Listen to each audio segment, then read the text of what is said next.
Every now and then an artist comes along and leaves an impression so powerful, it has the ability to keep us intrigued year after year.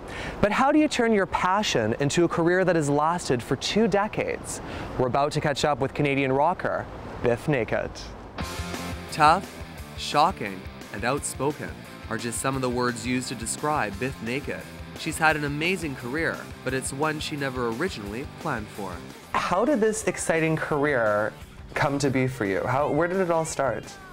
It was all an accident. I was in my first year of university at the University of Winnipeg, and I was enrolled in the theater program. And I was enrolled in dance academies in Winnipeg and stuff like that, and Prairie Theatre Exchange, which is a musical theater program. And this really good-looking guy with a mohawk kept walking by me in the halls, and he's like, "Hey, you should come and jam with our band." I was like, oh, yes, I should. I really should. How hard can it be? It's punk rock. I'm like, okay. And then that was it. And then we went on tour like 6 months in, and I never went back to university. Being a female punk rocker is commonplace in today's music world, but not as much so when the Juno Award-winning singer first got her start. In the genre of music I was in, there weren't a lot of chicks. And so everyone assumed that you were either blowing someone in the band or someone in the record company, or if you're on the radio, you blew the station manager. They assumed that you were, being flirtatious, or you were, they were giving you preferential treatment basically because you're a chick.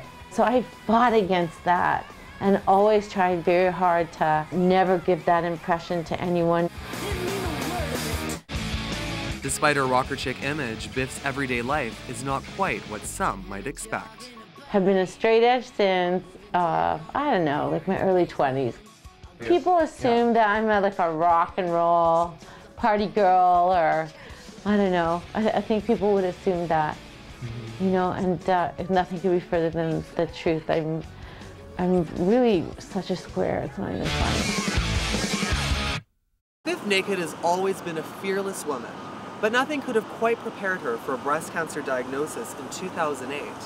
However, instead of letting the disease get her down, she chose to face it head-on with a mixture of positivity and hope for a brighter future. Well, I mean, for me, I had gotten married about 4 weeks before my diagnosis. So, needless to say, that definitely threw a wrench in that.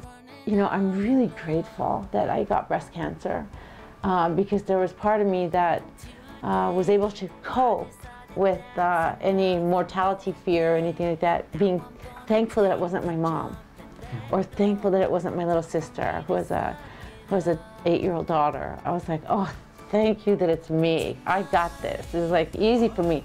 Plus, I had done everything in my life that anyone could ever imagine doing in life, good and bad. But I just met too many women in the chemo ward who had a baby on their lap having chemo, and I thought, oh, I cannot complain. There's always going to be someone who has had more hardships. And I just, it just keeps me positive knowing that, because I just think, I know that I'm lucky no matter what happens. And what does the future hold for the Canadian singer? Well, I'm just finishing my book for HarperCollins. We have probably some acoustic shows coming up in the summer. I've got some festivals in the Maritimes to do, and then we'll see how it goes. Every year is so surprising to me. Like, every year is just so unexpected things occur. Whether unexpected or expected things happen, Bif Naked will keep on rocking well into the future. For Local Connection, I'm Clayton Timko.